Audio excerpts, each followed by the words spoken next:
दोस्तों 2013 एक ऐसा शख्स जिसने अमेरिका जैसी सुपर पावर को हिलाकर रख दिया।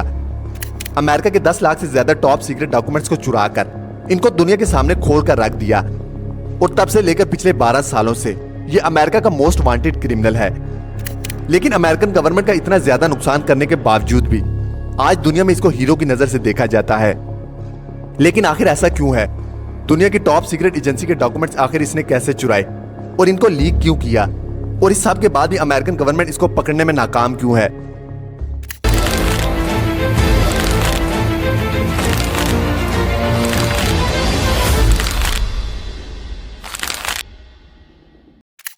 दोस्तों 6 जून 2013 अमेरिकन गवर्नमेंट पर एक बहुत बड़ी मुसीबत टूट पड़ी। द गार्डियन और द वाशिंगटन पोस्ट पर खबरों की एक सीरीज पब्लिश होती है जिसमें एनएसए यानी नेशनल सिक्योरिटी एजेंसी के टॉप सीक्रेट डॉक्यूमेंट्स का सच मौजूद था। इन डॉक्यूमेंट्स ने न सिर्फ अमेरिकन बल्कि पूरी दुनिया के मोबाइल यूजर्स को हैरत में मुब्तला कर दिया जब इनको यह मालूम पड़ा कि अमेरिकन गवर्नमेंट चुपके से हर मोबाइल यूजर पर नजर रखे हुए है। इन डॉक्यूमेंट्स में एनएसए के सीक्रेट प्रोग्राम प्रिज्म को एक्सपोज किया गया। ये एक ऐसा सीक्रेट प्रोग्राम था जो यूएस गवर्नमेंट को गूगल, एप्पल और फेसबुक जैसी कंपनीज के जरिए किसी भी यूजर के प्राइवेट डाटा तक रसाई देता है। इसके अलावा इनके पास एक सीक्रेट कोर्ट ऑर्डर है जिसके जरिए वो करोड़ों वेरिजन कस्टमर का डाटा भी एक्सेस कर सकते हैं। दोस्तों वेरिजन अमेरिका में एक मोबाइल ऑपरेटर है जैसे इंडिया पाकिस्तान में एयरटेल और जू फोन। इसके बाद लीक किए गए डॉक्यूमेंट्स में प्रेसिडेंट ओबामा की तरफ से 18 सफ़ों का एक मेमो भी मौजूद था जिसमें ओबामा इंटेलिजेंस ऑफिसर से बैरून मुल्क टारगेट्स की लिस्ट मांग रहे हैं जिन पर साइबर अटैक करना है। और यह तो सिर्फ लीक डॉक्यूमेंट्स की शुरुआत थी। नेशनल सिक्योरिटी एजेंसी ने हांगकांग और चाइना की मिलिट्री के कंप्यूटर हैक किए, एंजेला मार्केल का फोन टैप किया जो उस वक्त जर्मनी की चांसलर थी। British government communication headquarter GCHQ अपने शहरियों पर नजर रखने के लिए एक प्रोग्राम चला रहे थे और इन लीक डॉक्यूमेंट्स में एनएसए और GCHQ की बातचीत सामने आई जिसमें दोनों इदारे तरीके ढूंढ रहे थे कि कैसे लोगों को धोखा दिया जाए, प्रोपेगेंडा किया जाए और सोशल मीडिया के जरिए कैसे लोगों पर अपना असर और रसूख रखा जाए। शुरुआत में तो किसी को भी मालूम नहीं था कि ये डॉक्यूमेंट्स किसने लीक किए और क्या ये वाकया सच भी है या नहीं, क्योंकि न्यूज एजेंसीज अपनी खबरों का सोर्स बताने की पाबंद नहीं होती। लेकिन इसके ठीक 3 दिनों के बाद एक शख्स सामने आता है जो इन टॉप सीक्रेट डॉक्यूमेंट्स को लीक करने की जिम्मेदारी लेता है। दोस्तों 29 इयर्स का एडवर्ड स्नोडेन जो कि एक हाई स्कूल ड्रॉप आउट था।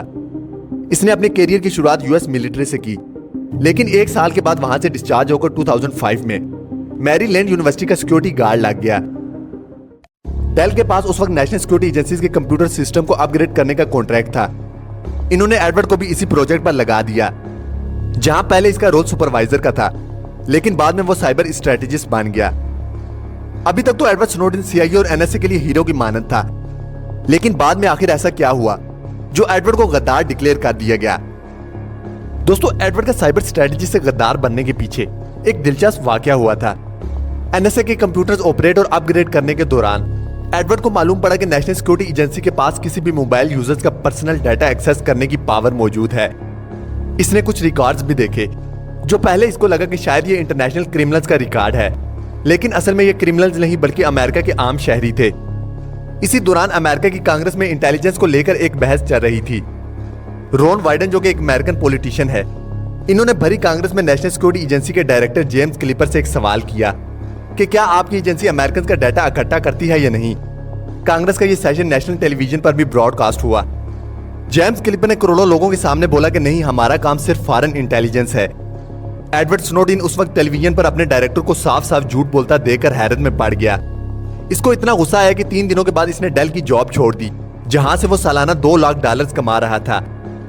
2013 में इसने डेल को छोड़कर बोज एलन हैमिल्टन को ज्वाइन किया जो कि यूएस मिलिट्री, CIA और NSA के लिए काम करती थी।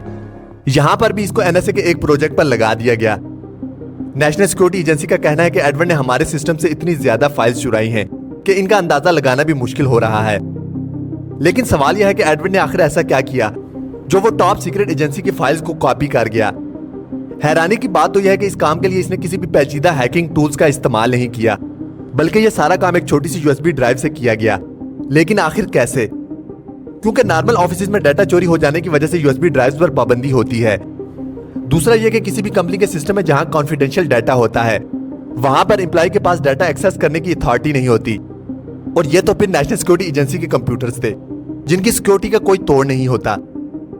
एडवर्ड स्नोडेन ने यह काम करने से पहले अपने भागने का प्लान बनाया और अपनी लोकेशन का फायदा उठाया। क्योंकि वो बूज एल हैमिल्टन की तरफ से एनएसए के प्रोजेक्ट के लिए हायर किया गया था, इसी वजह से इसको हवाई में एनएसए के मैरीलैंड हेडक्वार्टर से 5000 मील दूर रखा गया।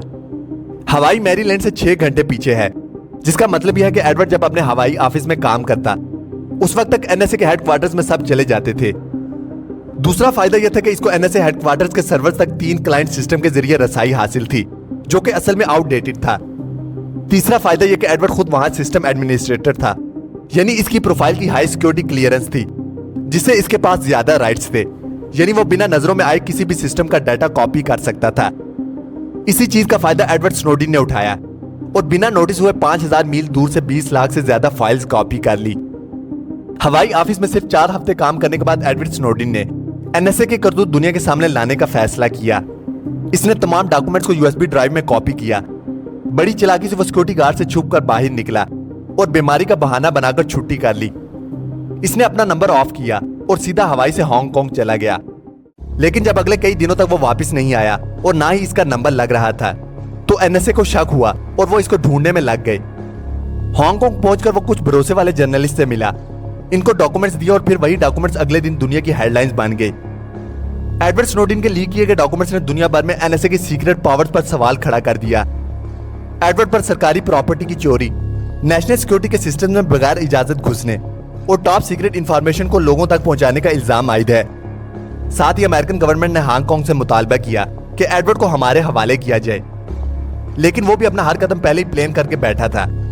एडवर्ड इस सबसे पहले रशिया चला गया, जहां शुरू में इसको अजाइलम मिला और फिर सितंबर 2022 में प्यूटन इसको रशियन सिटीजनशिप दे दी। तब से लेकर एडवर्ड स्नोडेन कई इंटरव्यूज दे चुका है, जिसमें इसने बताया कि कैसे हमारे फोन हमारी जासूसी करते हैं। इसने नोजी स्मर्फ नामी एक टूल का जिक्र किया, जो हमारे फोन के माइक्रोफोन का एक्सेस सिक्योरिटी एजेंसीज को देता है, जिससे वो आसपास की आवाजें बिना किसी रुकावट के सुन सकते हैं। कुछ लोग एडवर्ड स्नोडेन को गद्दार समझते हैं, जबकि कुछ का मानना है कि वो एक हीरो है, जिसने एनएसए का असल चेहरा दुनिया के सामने लाया।